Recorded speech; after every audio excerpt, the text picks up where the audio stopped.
여러분, 어떤 사람이 예수를 진짜 믿는 사람인지 우리가 어떻게 확인할 수 있을까요? 성경은 여러 곳에서 열매로 안다라고 밝혀주고 있습니다.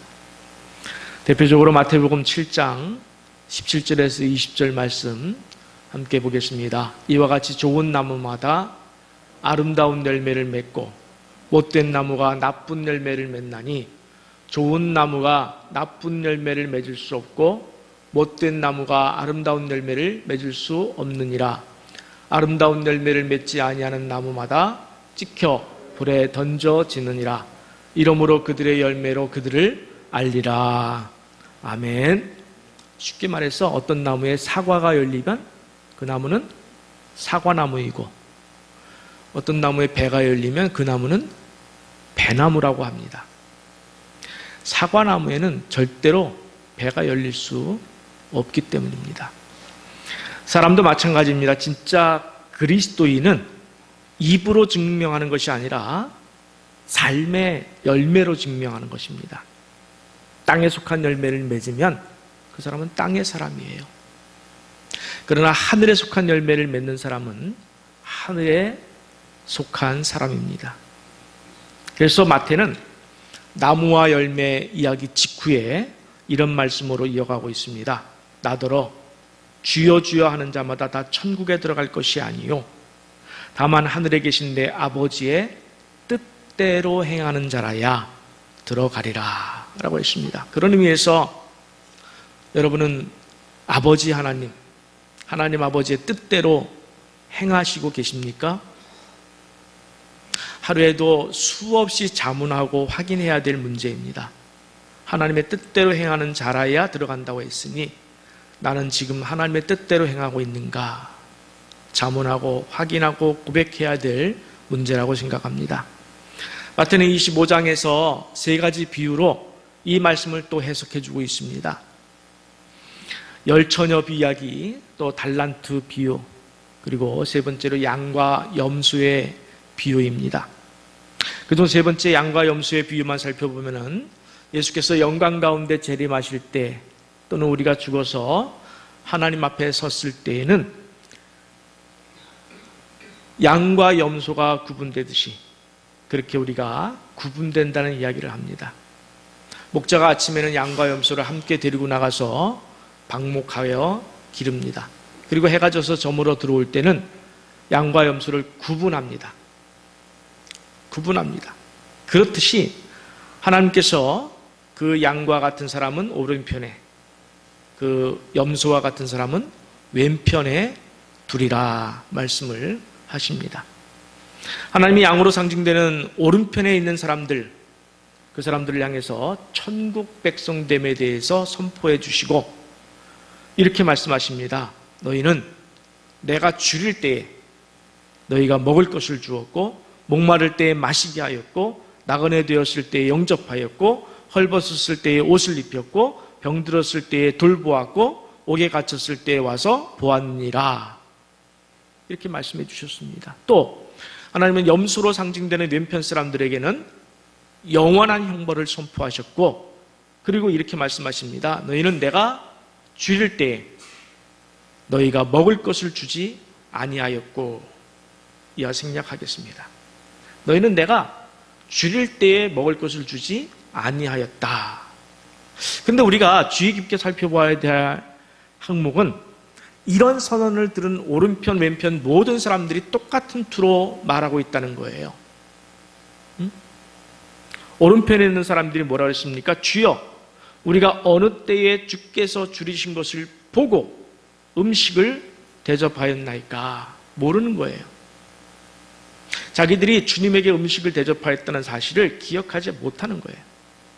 또 왼편의 사람들은 주여 우리가 어느 때에 주께서 줄이신 것을 보고 공양하지 아니하였나이까? 그들의 마음속에는 주께서 줄이신 것을 보았다면 우리가 왜 안 했겠습니까? 했을 것입니다. 억울합니다. 이렇게 얘기하는 거예요. 이 질문에 대하여 예수님은 여기 내 형제 중에 지극히 작은 자 하나에게 한 것이 곧 내게 한 것이니라. 이렇게 대답해 주셨습니다. 주님께서 우리에게 네가 나에게 직접 무엇을 어떻게 해 줬느냐 이걸 가지고 말씀하지 아니하시고 세상의 작은 자에게 네가 어떻게 살았느냐 이걸 가지고 말씀하시겠다는 얘기예요. 여러분, 세상의 작은 자에게 어떻게 했느냐를 보신다는 말씀의 이 의미가 무엇일까요? 말씀 그대로 작은 자, 어린아이에게 어떻게 했느냐 이것을 얘기하는 것일까요? 우리가 평소 작은 삶의 부분까지도 하나님께서는 그것을 지켜보시겠다는 거예요. 평소 작은 삶의 부분까지도 내가 주님을 섬겼는지 내가 주님을 섬기지 않았는지 모른다고 그랬어요. 작은 부분의 삶, 기억되지 않는 삶까지도 하나님은 그걸 가지고 네가 양에 속한 무리인지 염소에 속한 무리인지를 보겠다는 거예요. 무심코 지나쳤던 부분까지도 하나님께서는 보시고 계셔요. 그렇다면 여러분, 우리가 무심코 지나칠 수 있는 아주 미세하고 아주 작은 삶에서조차 주님을 섬기기 위해서는 우리가 어떻게 해야 할까요? 우리가 정말 의식하지 못한 부분까지도 내가 주님의 종으로 하나님께서 원하시는 천국 백성으로 살아내야 하는데 그렇게 하기 위해서는 우리가 어떻게 해야 할까요? 주님이 산상수훈에서 우리에게 그 힌트를 하나 주셨습니다. 좋은 나무마다 아름다운 열매를 맺고 못된 나무가 나쁜 열매를 맺나니 그랬어요. 좋은 나무가 되면은 아주 사소한 일에서도 우리는 하나님의 칭찬을 받을 수 있는 그러한 열매를 맺을 수밖에 없습니다. 여러분, 사과나무를 심었습니다. 사과나무가 처음에 어설프게 열매를 맺을 수 있어요. 그래도 그거는 배가 아니라 사과입니다. 그래도 그거는 사과예요. 여러분, 우리 기독교는 윤리와 도덕의 종교가 아니라고 했습니다. 만약에 윤리와 도덕의 종교라면은 우리는 열매에서 끝날 수 있어요. 그러나 우리는 열매에서 끝나는 것이 아니라 나무까지 가야 됩니다. 그 사람이 어떤 나무인지, 진짜 그리스도인인지 나무까지 가야 돼요. 열매는 그 나무가 어떤 나무인지를 판별하는 판별식에 불과합니다. 그런 의미에서 오늘 본문은 우리가 어떤 존재여야 하고 어떤 정체성을 가지고 살아야 하는지에 대해서 명확하게 밝혀주고 있는데, 본문 10절 말씀 우리 함께 보겠습니다. 새 사람을 입었으니 이는 자기를 창조하신 이의 형상을 따라 지시기까지 새롭게 하심을 입은 자니라 라고 했습니다. 12절 말씀 함께 보겠습니다. 그러므로 너희는 하나님이 택하사 거룩하고 사랑받는 자처럼 긍휼과 자비와 겸손과 온유와 오래 참음을 옷 입고 라고 했습니다. 첫째, 새 사람을 입었다 그래요. 새 사람. 맞습니다. 우리는 새 사람으로 살아야 합니다. 우리가 새 사람을 입었다고 하는 것은 옛 사람이 죽었다는 거예요. 여러분, 새 옷을 입을 때 헌옷은 어떻게 입습니까? 헌옷 위에다가 새 옷을 입습니까? 아니죠. 헌옷을 벗고 그리고 새 옷을 입지 않습니까? 옛사람이 죽고 그리고 새 사람을 입는 거예요. 옛사람이 죽지 않고 새 사람을 입는 법은 없습니다. 그래서 본문 5절 말씀에 땅에 있는 지체를 죽이라 그랬어요. 옛사람을 죽이라.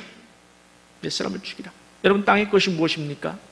5절 말씀에 밝힌 대로 음란과 부정과 사욕과 악한 정욕과 탐심이라고 그랬어요. 탐심은 우리가 지난 시간에 묵상을 했습니다. 우상숭배라. 여러분, 우상숭배가 무엇입니까? 간단하게 말씀드려서 하나님 없는 삶이 우상숭배예요. 내가 하나님 없이, 하나님 기억하지 않고 하나님의 주권을 인정하지 않고 살아가는 그 순간순간들이 다 우상숭배입니다. 하나님이 내 인생의 주인 되십니다를 고백해야 돼요. 그 순간 우상이 물러가요.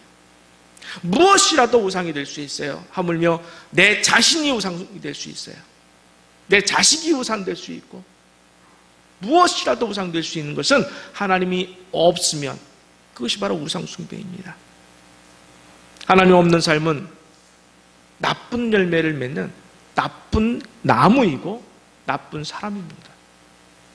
하나님의 진노를 피할 길이 없다고 그랬습니다. 여러분, 하나님의 진노에 대한 두려움이 있으십니까? 저는 여러분이 하나님의 진노에 대한 두려움을 가져야 된다고 생각해요. 현대 교인들이 이 부분에 약한 것 같아요. 하나님의 진노에 대해서 무시해요. 나는 하나님의 사람이야. 나는 교회에 다녀. 나는 하나님의 자녀야. 하나님의 백성이야. 하면서 나는 하나님의 진노와는 무관한 것처럼 그렇게 살아가요. 그러면서도 자기 멋대로 살아가요. 자기 멋대로.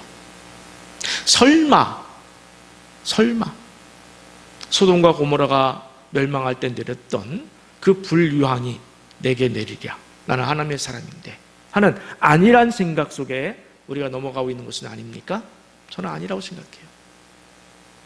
여러분, 우리가 죽는 그날까지 반드시 우리가 하나님의 진노에 대한 두려움이 있어야 됩니다.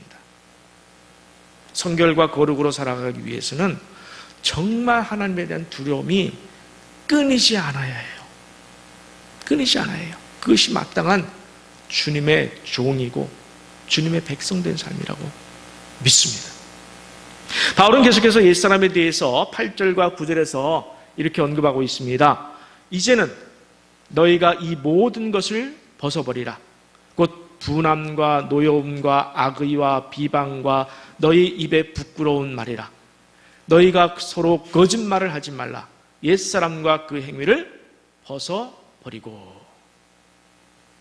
우리가 아무리 주여 주여 외친다 할지라도 우리의 열매가, 우리가 살아가는 모습이 분함, 노여움, 또 거짓말이라면 우리는 아직 하나님의 진노의 대상인 옛사람에서 벗어나지 않았어요. 열매가 나쁜 열매예요.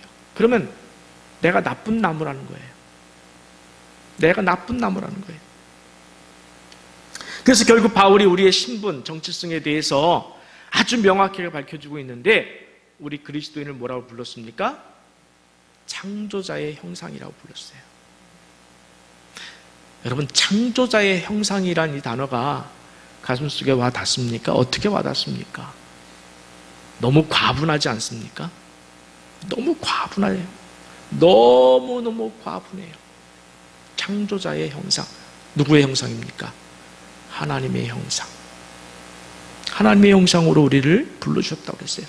여러분, 아담은 어떤 형상으로 창조되었습니까? 하나님의 형상으로 처음에 창조되었습니다. 그런데 이 아담이 선악과를 따먹으로 말미암아 죄를 지었습니다. 그렇다면 그 다음 자손들은 누구의 형상을 따라 태어났을까요? 함께 창세기 5장 3절 말씀 함께 보겠습니다. 창세기 5장 3절 말씀 함께 있습니다. 아담은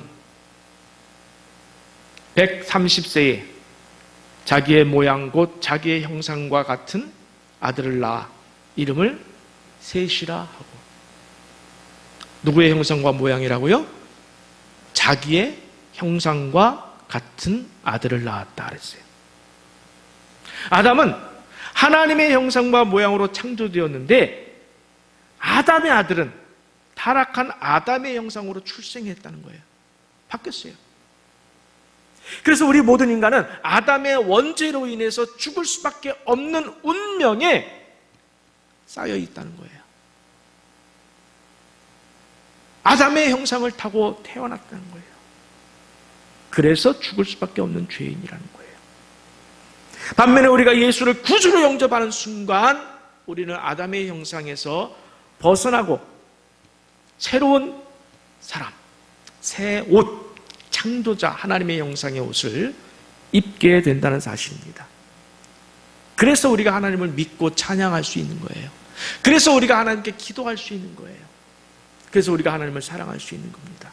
그렇다면 창조자의 형상을 입은 그리스도인은 어떤 열매의 삶을 살아야 마땅할까요? 본문 12절 말씀 함께 보겠습니다. 그러므로 너희는 하나님이 택하사 거룩하고 사랑받는 자처럼 긍휼과 자비와 겸손과 온유와 오래 참음을 옷 입고 라고 했습니다. 네. 우리의 삶은 더 이상 분노와 악의와 비방과 거짓말에 물들지 아니하고 떠나서 긍휼과 자비와 겸손과 온유와 오래 참음으로 살아야 마땅하다는 말씀이에요. 그것이 새 사람이에요. 바울은 계속해서 용서와 사랑과 평강과 감사의 열매도 우리에게 말씀하고 있습니다. 함께 보면 16절 17절을 보겠습니다. 모든 지혜로 가르치며 권면하고 시와 찬송과 신령한 노래를 부르며 감사하는 마음으로 하나님을 찬양하고 또 무엇을 하든지 말에나 일에나 다 주 예수의 이름으로 하고 그를 힘입어 하나님 아버지께 감사하라. 아멘. 여러분, 창조자의 형상을 입은 사람이 이 성경 말씀, 바로 이 성경 말씀을 가르치고 배우는 일을 즐거워해야죠. 왜? 하나님의 뜻이 담겨 있으니까. 늘 하나님의 뜻을 사모하고 사랑하고 곁에 두길 원하고 하나님의 말씀 붙들고 살고, 그것이 바로 창조자의 형상 아니겠습니까? 우리가 창조자의 형상을 입었는지 안 입었는지는 열매로 알 수 있다는 거예요. 내가 이 말씀을 사랑하고 이 말씀대로 살기를 소원하고 열망하고 몸부림치고, 그것이 바로 내가 창조자의 형상을 입었다는 증거라는 말씀입니다. 여러분, 그렇게 살고 계십니까? 창조자의 형상을 입은 사람은 시와 찬송과 신령한 노래와 감사하는 마음으로 하나님을 찬양하게 되어 있습니다. 여러분, 그렇게 살고 계십니까? 창조자의 형상을 입은 사람은 무엇을 하든지 말에나 일에나 다 주 예수의 이름으로 하고 살아도 주를 위하여 살고 죽어도 주를 위하여 죽겠나이다라는 고백으로 산다고 했습니다. 여러분, 그러십니까? 마음을 다하고 목숨을 다하고 뜻을 다하고 힘, 재물을 다해서 하나님을 사랑합니다. 그러고 계십니까? 이웃을 내 몸과 같이 사랑합니다. 그러고 계십니까? 그러고 계셔야 돼요. 늘 그러고 살아야 돼요. 그것이 바로 내가 좋은 나무라는 거예요. 내가 하나님의 나무라는 거예요. 창조자의 형상을 입은 나무라는 거예요. 인생이라는 겁니다. 여러분, 그렇게 살고 있느냐는 거예요. 문제는 우리가 몰라서 못하는 것이 아니라 아니라는 거예요. 알면서도, 이미 알면서도 우리가 아는 것에 대해서 행하지 않고 있다는 사실입니다. 우리뿐만 아니라 일반 사람들이 다 그래요. 아는 것과 행하는 것에 차이가 있습니다. 왜 차이가 있을까요? 옳은 줄 알면서도 왜 안 할까요? PPT 한 장 넘겨주시겠습니까? 스웨덴 10대 환경운동가인 그레타 툰베리의 사진입니다. 어떤 모습입니까? 10대 소년대에 아주 분노하고 있습니다. 아주 분노하고 있어요. 지난 23일 UN 기후행동 정상회의에 참석해서 각국의 정상들을 향하여 강력하게 항의하고 있는 거예요. 지금 뭐라고 했습니까? 당신들이 내 꿈을, 내 유년 시절을 빼앗았다. 사람들은 고통받고 죽어가고 있는데 생태계는 붕괴되고 있다. 하지만 당신들은 돈, 영원한 경제성장이라고 하는 동화만 말할 줄 안다. 어떻게 감히 그럴 수 있느냐? How dare you? 아주 강력한 표현이에요. 파리 기후협정에서 탈퇴한 트럼프 미국 대통령을 비롯한 세계 각국 정상을 향한 비수와도 같은 절규예요. 지금 지구는 여러분 온난화에 죽어가고 있어요. 죽어가고 있어요. 유엔 정부 간 기후변화위원회가 4일날 발표한 내용이 하나 있습니다. 지구온난화로 인한 재앙을 막는 데 우리에게 주어진 시간은 8년뿐이다. 지구가 온난화로 망하는 일에 우리가 대처할 수 있는 기간은 8년뿐이다. 유엔이 발표한 거예요. 유엔이. 이대로라면 2030년이면 10억에서 20억 명이 물 부족으로 죽고 생물 중 20, 30%가 멸종하고 최대 300만 명이 홍수의 위험에 노출된다고 합니다. 그런데도 각국 정상들과는 이 소녀의 절규를 외면합니다. 환경개선에 대한 용기 있는 결단을 하지 않습니다. 이 어린 환경운동가를 칭찬할 뿐이에요. 환경상을 줄 뿐이에요. 그렇게 사람들은 비판하고 있습니다. 왜 사람들은 지구가 망해가고 있는 것을 알면서도 조처하지 않는 것일까요?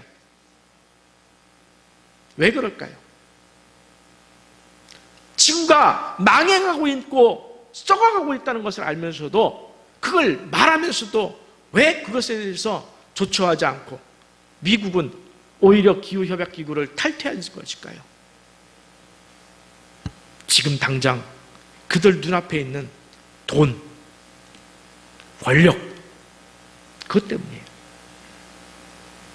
나부터의 희생 주저해요. 억울해해요. 내가 먼저 희생하는 것에 대해서 억울해해요. 남을 위한 배려로 내가 희생하는 것에 대해서 거부합니다. 그 결과를 무시하고 어떻게 될지를 생각하지 아니하고 지금 당장 눈앞에 있는 돈과 권력을 쫓아가고 있기 때문에 지금 이 지구는 어쩌면 10년 후, 20년 후 10억에서 20억이, 30억이 다 죽을 수도 있다는 거예요. 신앙도 마찬가지입니다, 여러분. 어떤 삶이 그리스도인으로 마땅한 삶인지 여러분, 우리는 주일마다 귀가 닳도록 들어왔습니다. 수요 예배, 금요 예배, 새벽 예배, 제자 훈련 귀가 닳도록 들어와서 알고 있습니다. 모른다고 할 수 없어요. 다 알고 있어요. 교회를 3년 정도 다니신 분들은 다 알고 있습니다. 어떻게 살아야 하는지는 알고 있어요. 어떻게 살아야 하는지. 그런데도 변화하지 않아요. 왜 그럴까요? 지금 당장 내 눈앞에 있는, 지금 당장 내가 내려놓고 포기하고 버리고 죽여야 되는 그 육신의 문제, 옛사람의 문제, 거기에 갇혀서 있기 때문에 그래요. 자신을 온전히 하나님께 맡기길 거부하기 때문에 그렇습니다. 제가 아무리 이런 설교를 해도 변하지 않는다면, 여러분, 우리가 주일날 이렇게 귀한 설교 예배를 통해서 귀한 말씀을 듣고도 우리가 변하지 않는다면, 여러분, 우리는 하나님을 기만하는 거죠.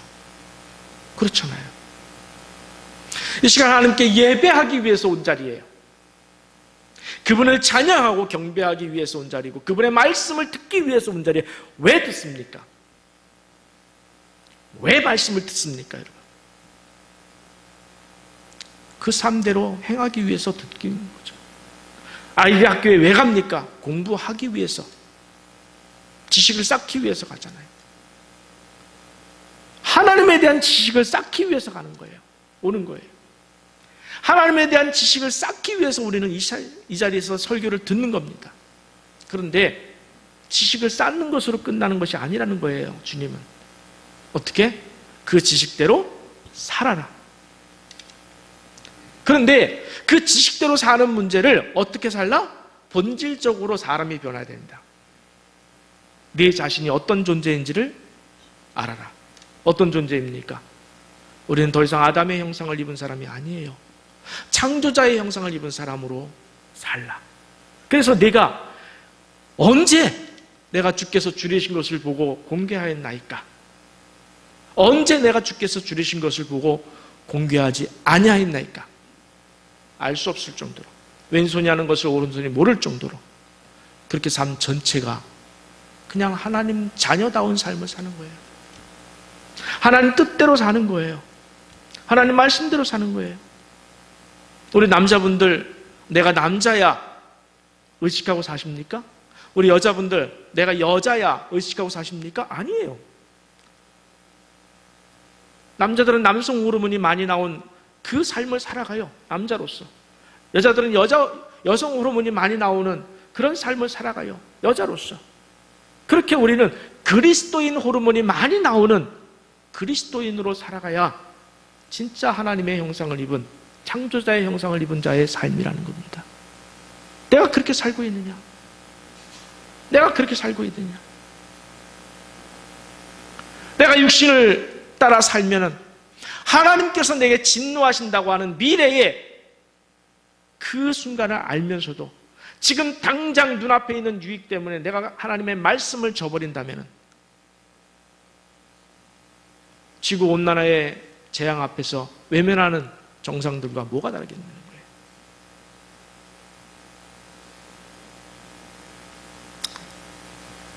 우리는 더 이상 하나님을 모독하거나 기만해서는 안 된다고 생각해요. 그분을 경외하고 경배하기 위해서 모인 이 자리가 오히려 하나님을 모독하는 자리로 끝난다면 우리 그 죄를 어떻게 할 것인가? 저는 정말 눈물이 앞을 가립니다. 너무 속상해요. 이제 오늘 이후로라도 땅의 것을 버리고 하늘의 것에 집중하시기를 바랍니다. 땅의 정욕과 탐심은 이제 내려놓고 더 이상 옛사람에게 끌려다니지 않고 그것을 벗어버리고 새 사람을 입었으면 좋겠어요. 새롭게 살았으면 좋겠습니다. 옛 습성대로 살지 않고 새 삶을 만들어갔으면 좋겠어요. 새 삶을 만들어갔으면 좋겠어요. 나는 창조자의 형상을 입은 자라. 나는 하나님의 형상을 입은 자라. 더 이상 죄에 끌려다니지 않을 수 있지 않습니까? 아담의 형상을 입었다는 것은 죄에게 끌려다닌다는 것을 말해요. 그러나 우리는 그것을 벗어버렸습니다. 더 이상 아담을 핑계할 수 없어요. 여러분은 습관처럼 하시는 말씀이 있습니다. 육신이 약하여. No. 우리는 그렇지 않은 사람들이에요. 육신이 약한 사람이 아니에요. 우리는 옛사람을 벗어버린 거예요. 육신의 정욕은 떨궈버린 거예요. 새 사람, 창조자의 형상을 입은 자, 얼마나 과분한 이야기입니까? 얼마나 과분한 축복입니까? 이것을 지켜내야 될 것 아니겠습니까? 그래서 땅의 정욕과 탐심은 내려놓고 이제는 하늘의 긍휼과 자비와 겸손과 온유와 오래 참음으로 내가 살아야 되겠다라고 결단하고 나가면서 그것을 실행하고 잊어먹지 말고 하나님 말씀을 잊어먹지 말고 기억하고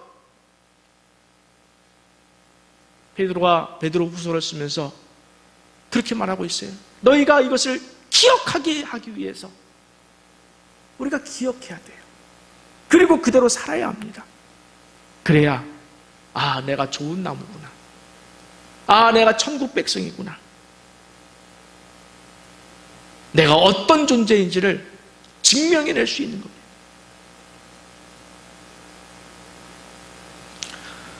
진정으로 창조주 하나님의 형상을 입었으면 하나님처럼 거룩하라고 그랬어요. 내가 거룩하니 너희도 거룩하라고 그랬습니다. 남들보다 조금 더 착하고 아니에요. 그게 전부가 아니에요. 하나님처럼 될 때까지 거룩하고 내가 온전하니 너희도 온전하라. 하나님처럼 온전하게 되는 그날까지 우리는 그 온전을 향해서 하나님 말씀에 순종을 결단을 하고 마음을 다하고 목숨을 다하고 뜻을 다하고 힘을 다해서 주 하나님을 사랑하고 이웃을 사랑하고 그래서 창조자의 형상을 입은 삶의 열매를 맺어가시는 여러분 모두가 되시기를 간절히 축원합니다.